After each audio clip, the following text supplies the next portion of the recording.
we'll never get to a level of where we want to get to on our own. We'll never reach our full potential in our life if our potential is coming from our head on how to hit it. If we can achieve something on our own through our head, it's really probably not going to be that important then. It's when we're so big, we go, I have no idea how the hell I'm going to do this. Yes, That's when we got yeah. to start employing that outside help. And the moment we do, all of a sudden the pathway changes and opens up. And that's how I see clients go from $7.5 million at the 13-year high to toppling over $22 million in 12 calendar months. Welcome, everyone, to Men Walking in Faith and Purpose. I'm your co-host, Steve Ramona. My other co-host is the wonderful Chris Rushing. We're so excited to have you on. We've got an incredible guest. I've known him over 2 years. He's been a guest on another podcast I have. And, faith, God, and just wanting to serve and help others is his pure core of him. And you're going to feel all that with him today. So I'm going to call him Joey. He's Dr. Joseph. Joey, welcome to the show.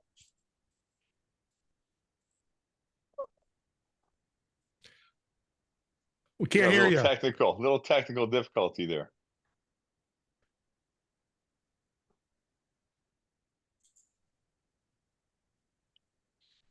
It's great to be here with two powerhouses like you guys. I love the conversations that we have on screen, off screen. It's so empowering, and I get fuel to want to do more and bigger things by being in communion with you gentlemen.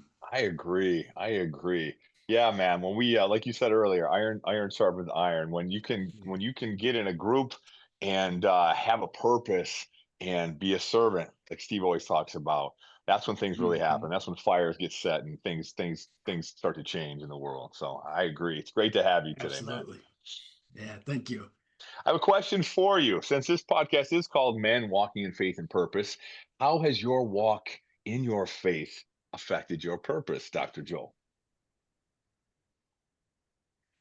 Yeah, it used to be two separate things. You guys know I spent 28 years in corporate America, from the ground floor sales up to a VP of sales, and you didn't bring any religion, was left at the door. Yeah. Right? So you were taught to do grueling actions like forecasting 90 days, 3 months, 6 months, 1 year, 3 years, 5 years, and you come up with your plan, then you come up with action plans. So you're making action plans to things you already know are probably not going to work, or they wouldn't need an action plan, right? And you start going with and it's all logical, it's all hard and efforting, trying to get to that point where that goal of where you want to get to. Yeah. And when I walked away from that and into what I do today, it's surrounding my belief system. It's surrounding spirituality, whatever, and that for me is God, but it can be universe, whatever people call it, that power, that's something greater than ourselves alone. And it works in alignment with that. And all of a sudden, a lot of the effort starts dissipating. The hard part of it, the forcing ourselves. I love when people say, well, I need somebody to hold me accountable. And I always go, BS. I just clean that up. BS. What you need to do is find something you're doing that you're passionate about and that has excitement and there's a mission to it, that utilizing those gifts and talents, those unique gifts and talents placed inside of you. And you don't need somebody to hold you accountable. You're going to need somebody to calm you down sometimes. Right. You are accountable. Yeah. And I know that firsthand. I've gotten to experience that in this lifetime. Yeah. Yes. It's a different life. It's a different walk when you're actually waking to your purpose, right? When you're Absolutely. living in your purpose, and you find that. That's powerful. Yeah. That's very powerful.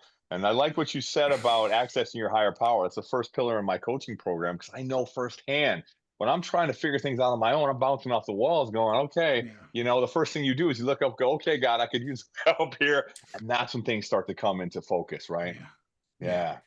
So your background, go ahead, Joey. No, go on, Steve. I was just going to say your background leads to your passion, because you were a pastor at one time, right? If I remember. Yes, I still am. Yes. Still are. And how's that lead to How's that lead to your why? I don't know if you knew Well, that, Chris. here's really what. Okay, so there's been a progression, even from corporate America into what I do and things like that. Because I would always call it universal, or I never bring my beliefs into when I was speaking or working with somebody and things like that until December of last year, my most recent book, Break the Mm. Attachment Pattern, Keeping Your Business Small. This is from Within this, September. was it published September? The other one was Well, September, I think. oh, I had I thought two you said it was last just year. September. Okay. Because I know about Probably the Life's reprogram, but Passions. but Yeah, anyways, yeah. this is the first book when I come out directly. It's got a 21, I think a 21-day plan in it that I put together, and in that scripture is included into it, and it's my first. I'm so excited, like I'm blessed for this book because I was able to bring it as an integral part of the design because it is. Like you said a little bit ago, Chris, it is. It's imperative. We'll never get to a level of where we want to get to on our own. We'll never reach our full potential in our life if our potential is coming from our head on how to hit it. If we can achieve something on our own through our head, it's really probably not going to be that important then. It's when we're so big, we go, I have no idea how the hell I'm going to do this. Yes, That's when we got yeah. to start employing that outside help. And the moment we do, all of a sudden the pathway changes and opens up. And that's how I see clients go from $7.5 million at the 13-year high to toppling over $22 million in 12 calendar months. Wow. Powerful. Wow. So, Well, let me ask you, being passionate and walking this faith, what is one thing you tell the people listening, male or female, doesn't matter? How'd you start your walk? What was that impetus that got you going? oh, it was definitely pain. Pain. Yeah. Yeah. Pain was the motivator. Right?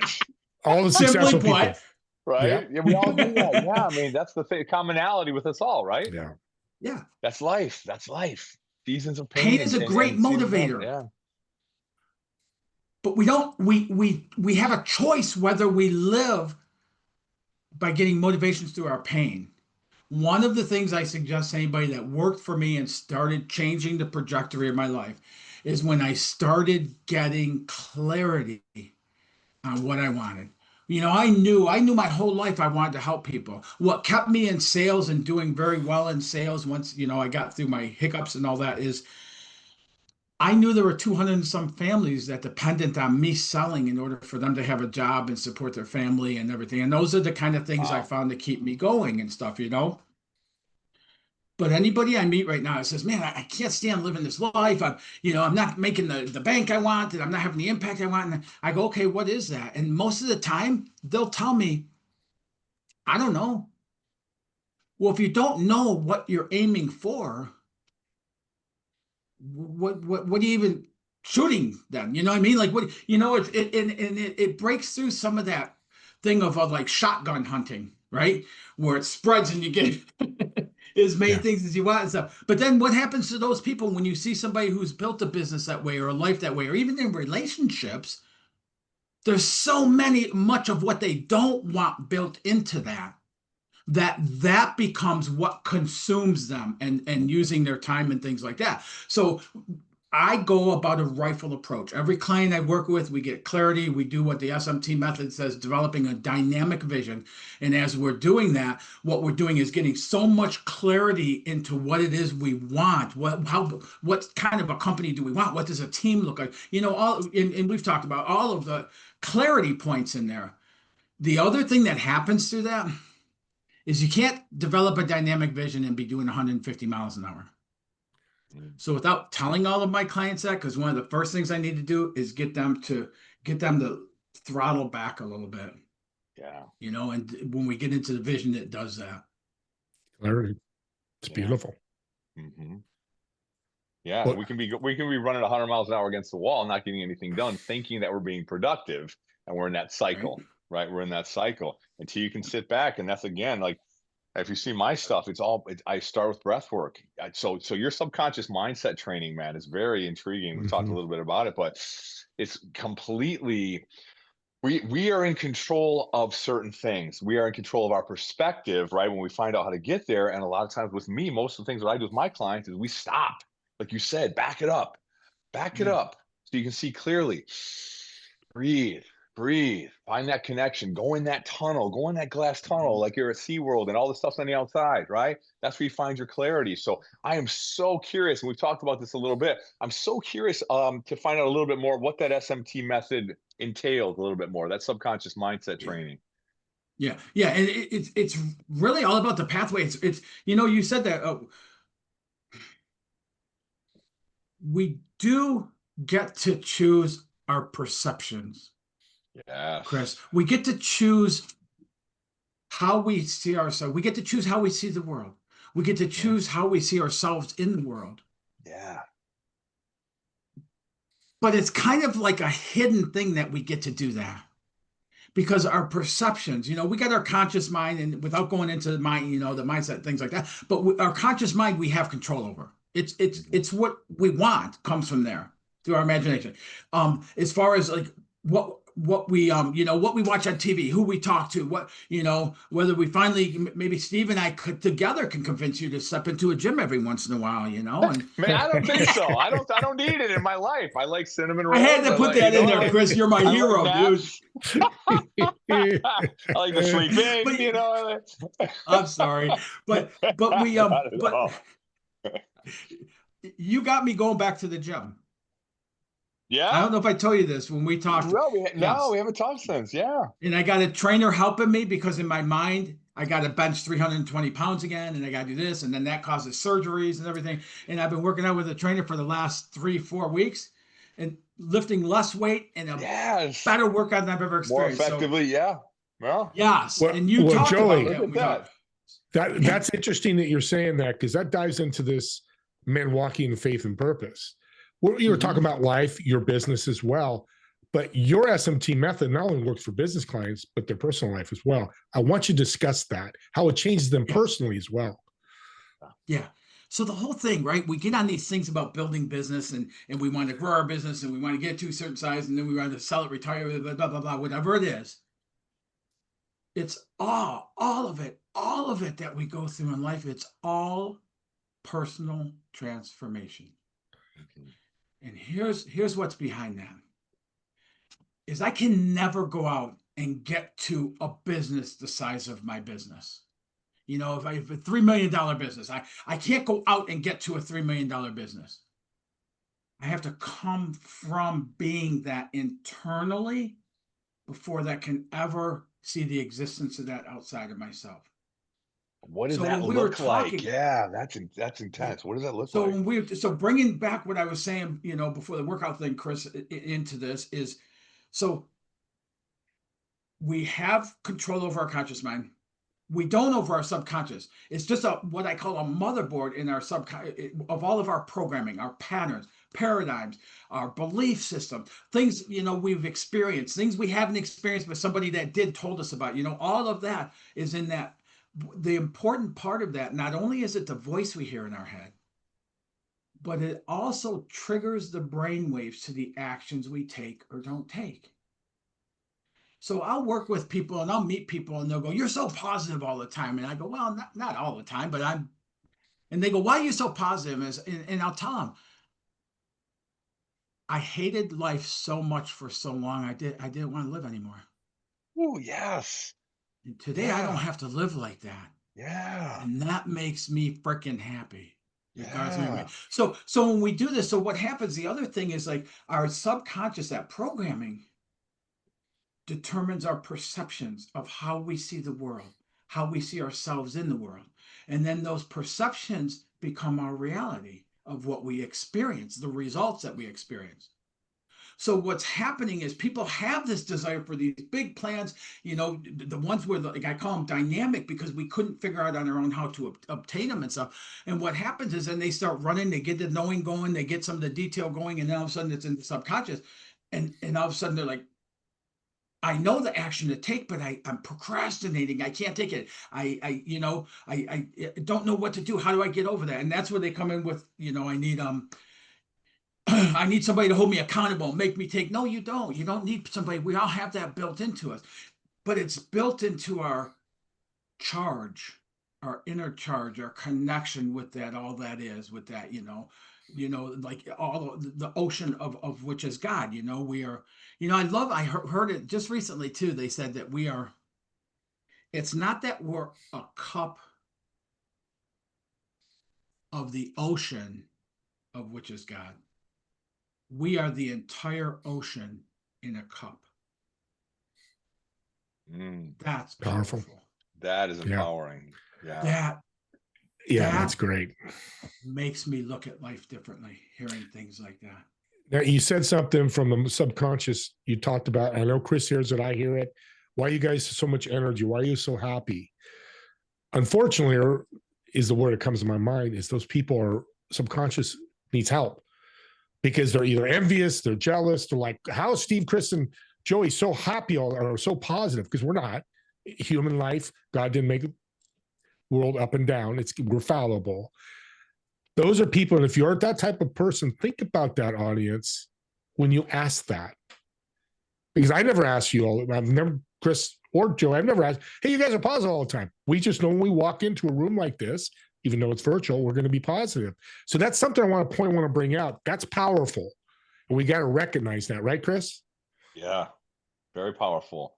Very powerful. We wouldn't be in this room either had we not found that, because deep, sullen, heavy people attract what they're putting out, right? Yeah. So it makes a huge difference. It makes a huge difference. Now, I know how I would have my clients get to that place. How would you get to that? What place? To that place where they are, sorry, I'll be specific, to where they realize that their subconscious has control because it's what they've collected through their life, but they're not going to give it complete control anymore. It comes, but you make a choice. I'm not going that way. I'm not going to the darkness anymore. I'm choosing the light. I'm choosing happiness. I'm choosing positivity, right? Because we have both. Like you said, we have both. We're bombarded by both things we've collected, things that we see day to day, things our minds are stimulated by. How do we say, okay, that doesn't serve me, this does, and this is the way I'm going based on what you said about, and we've all been there where we're like, man, life sucks. I don't want to do this anymore. Until the place where you're like, whoo, life is amazing. Right. And the entire SMT method is set up from start to finish with that built in different ways throughout the journey. But one of the first one, even in developing that, the vision at first and getting the clarity towards what somebody wants, they start bumping up against those things that go, yeah, who the heck do I think I am? Like, really, I'm never going to really be able to achieve that level.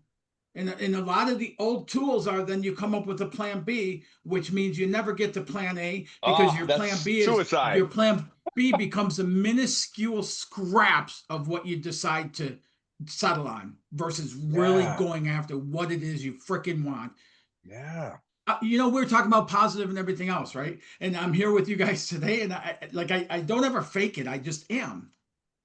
3 days this week, I went into a 24-hour period of wrestling God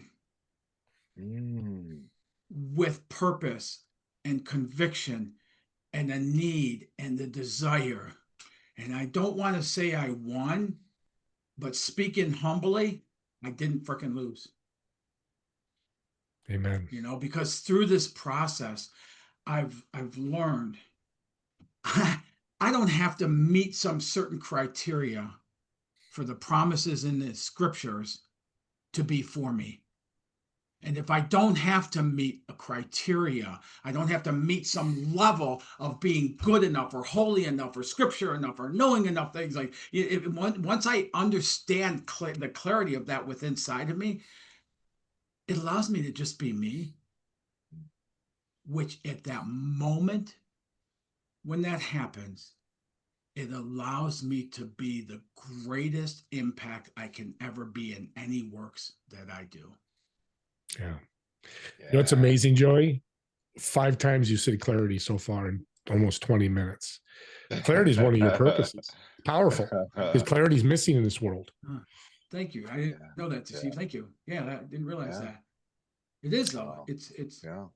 It's a big part of your the life, and same we've for talked both of many you times. guys. Yeah. The same for both of you guys. I've listened to your podcast for both sides, and I listen to your guests on there, and whether it's noted or not through the conversation, I see your guests walking away with more clarity than they had coming on as the authority. I don't know if you Yeah. guys notice that or not. It's powerful. Yeah. Thank you. That It's is once in a powerful. while I do. But the funny thing too is, and maybe it shouldn't be funny, is purpose has to have clarity. I could say I want to save the whales, but how do I do it? I'm not clear how to do that. That's where you come in, Joey, and you, Chris, as what you do is bring more clarity to that client, to that person. And that's a powerful skill. Yeah. And part of the whole thing when we talk about it, and I'm sure you guys with what you guys offer program wise and things like that is the same way. Is like I was the guinea pig for this whole SMT method. Like Yeah. I literally, when I say I lived miserable, when I say I didn't want to live anymore, when I, and abusing things, in order to continue living with that hole in my soul, like I experienced that just like you guys did. So as I come through to this other side, when I started hitting wins, little wins even, and seeing changes happening from the inside that showed up it outwardly, now all of a sudden I started shifting, and my clients do the same. I started shifting from my motivator being pain, being pushed by the pain of how I was living, to being pulled by that dynamic vision. I love that. I love that metaphor. I love that description. Wow. It's beautiful. And based on that, I will run off of 2, 3, 4, 5,000 foot mountaintops with hang gliders and do all the things that is truly me soaring in this lifetime. Woo. I am That's so glad that you just said that piece right there, because people are going to watch this and say, well, I can't do that because he knows something I don't know. He must have taken a course. He must have written a book or learned from a book, instead of the reality that all three of us, it's a lived experience that we're sharing. This is not something we learn from a book. We can turn and write a book after. This is a lived experience. Yes. So Yeah. one of the things you said, and I vehemently believe in this, is never give yourself a plan B. Don't give yourself a plan B, because then you're settling. Life goes by, right? So what you just said, people can look at you with your successful business and your great perspective and all the things you accomplish and go, I can never do that. He's had a different background than me. Bullshit. The truth of the matter is, you just shared that you were right there. You were right there in that hole with the black cloud over you going, man, I don't want to do this. And through your faith, through your belief, through your purpose that was already preordained for you, you were able to, with God's help, pull yourself out of there. And now look what you're doing. That's the example for men. That's the example for anyone who's watching you And speak right now. it didn't go that way though. It's funny because you say that, and I know you know this, but it hasn't been a hero's journey. It hasn't been like, you know what, you told me I'm going to work with my hands my whole life, and I'm stupid numerous times, and this and that and everything else. Watch me. It wasn't that. It was No. the complete opposite. It was like as I started going forward in things, I couldn't stand the life that I felt like I was supposed to live, but I didn't have any confidence that I was supposed to do anything more than that. And so when it happened, it would be way over what I deserve or things like that and stuff, and but it would somehow happen, and then it would somehow happen, and then it would somehow all the way up to a vice president of sales in corporate America, and then helping organizations in bankruptcy back to profitability, and then the ministering you talked about and getting to speak on some large stages and churches and things like, and then even right here, you guys, when we get done with this call, I'll absorb this, because as we're talking and I'm listening to what you guys are saying and putting my input in, I'm thinking, you brought me so much further than I ever thought I would get to achieve as far as impacting other people's lives. Amen. That's beautiful. Well, Joey, I hate to say this, we're coming to the end here. Chris, any last questions or thoughts for Mr. Joey? Man, I'm just right there with you. And I love even our conversation, but when we were getting to know each other before this podcast, I took away so much from it. And what I want to emphasize is so many times as men, we're told not to show emotion. We're told not to share. We're told to suck it up. That is, it's not realistic. We're given all this physical power and physical strength, not told what to do with it. We're given all of this responsibility, and then we try to do it on our own. And when we can come together, even just two of us, we have three now, we can come together and go, man, I got you. Man, I got you. You can speak, you can share, you can listen, you can share with one another instead of sticking our chests out and going, in a lot of times with tears you climb the mountain, and I understand that because I've been there. But when you can come together and go, man, I don't quite know what I'm doing, could use some help. When you have that at a human level and at a way supernatural level, when you have a relationship with God, that is when the healing starts, and that's when you can really strive. And Yes. so, man, gentlemen, whoo, this is powerful. And I'm so glad we get to share this together. Beautifully Wonderful. stated, Chris. Yeah. Yeah. That's awesome. Joey, thank you for being an incredible guest, taking your time out of your day and being on our podcast. I know people listening would like to connect with you. What are the ways they can connect and get the books? Yeah, the easiest way, and I'm sure we'll put it into the notes here, is anybody can go to coachwithjoey.com and schedule a, I think it's 15-minute conversation. It's not a sales pitch. I don't sell things to people, but if any of this resonates and you want to talk more about it, I love discussing these things. I love living from what Steve has helped me to identify. You have helped me identify as a servant's heart to give. And Yeah. those are the greatest joys of life. Yes. So we're going to end the show. Chris doesn't know this, my co-host, but first 5 people that reach out to Joey, you need to reach out to him and mention my name, Chris's name, or this podcast, Men Walking in Faith and Purpose. I will send you a free book, Joey's book, as a gift for reaching out to Joey. So that's awesome, Steve. You're just so welcome. And audience, all you got to do is just say, hey, Chris Rushing was a co-host, or the podcast name. Joey will send me your contact info, or Joey can give you my email address. I'll get your information. I just sent out a book this week, and he was so happy. But that's the goal here. We want to impact. We want people walking in this faith and purpose, and our purpose is to impact people. So with that being said, subscribe to our YouTube channel, Men Walking in Faith and Purpose, because here's the power of it. Share Joey's podcast today with others, especially men that are struggling. What a gift we're giving people is these podcasts. And it doesn't have to be ours. It could be any others. Use them as gifts, as impacts, and let's make a difference in this world. Joey, Chris, and I want to thank all of you for watching or listening to this podcast. And we'll see you all in the next episode of Men Walking in Faith and Purpose. Have a great day, everyone. God bless. Love and respect you guys. Yeah.